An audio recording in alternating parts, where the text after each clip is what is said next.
अमेरिकी सदर Donald Trump ने भारत पर रूसी तेल खरीदने पर मजीद 25% टैरिफ आयद कर दिया। मजमूई टैरिफ 50% हो गया। अमेरिका ने भारत पर इजाफी तिजारती पाबंदियां भी आयद कर दी। अमेरिकी सदर ट्रंप का एग्जीक्यूटिव ऑर्डर जारी। भारतीय मसनूआत पर इजाफी टैरिफ 21 दिन बाद लागू होगा।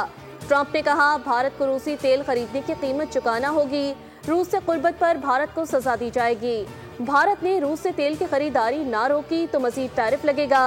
अमेरिका का रूसी मसनूआत पर पाबंदी का दायरा कार मजीद वसी।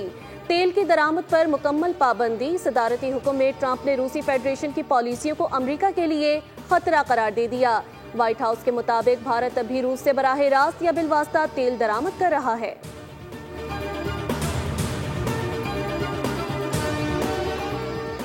आईजी साहब कल इंतजार करते रहे, लोग एहतजाज के लिए नहीं आए। फितना फैलाने, आग लगाने वाले क्या जाने आवाम की खिदमत क्या होती है।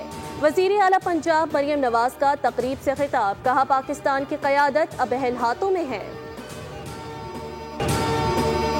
नया अपोजिशन लीडर नॉमिनेट नहीं करेंगे, हमारे यही अपोजिशन लीडर है, यही रखेंगे। इसका पंजाब में बच्चर साहब या असम्बली में उमर अयूब खान साहब और सेनेट में शिबली फराज। फैसला चैलेंज करेंगे, फैसले चैलेंज करेंगे डिस्क्वालिफिकेशन के। बिल्कुल।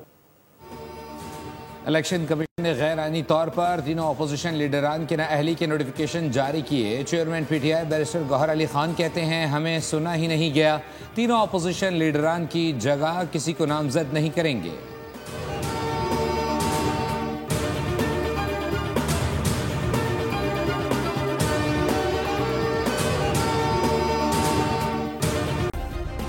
सब्सक्राइब करें और बेल दबाएं ताकि कोई खबर रह न जाए।